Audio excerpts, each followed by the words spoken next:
മന്ത്രപ്രയോഗം ചെയ്യും മുമ്പേ സർപ്പം കടിച്ചാൽ മന്ത്രവാദിയെ വിളിച്ചിട്ട് ഉപകാരമില്ല.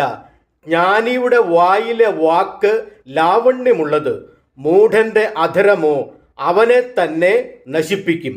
അവന്റെ വായിലെ വാക്കുകളുടെ ആരംഭം ഭോഷത്വവും അവന്റെ സംസാരത്തിന്റെ അവസാനം വല്ലാത്ത ഭ്രാന്തും തന്നെ.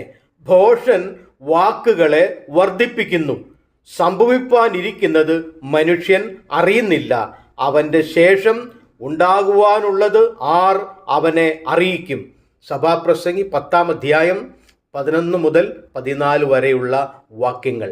നമ്മുടെ വാക്കുകൾ ലാവണ്യമുള്ള അധരങ്ങളിൽ നിന്നും പുറപ്പെടേണ്ടത് ആവശ്യമാണ്. തക്ക സമയത്ത് ചെയ്യേണ്ടത് തക്ക സമയത്ത് തന്നെ ചെയ്താൽ ഉപകാരമായി തീരും.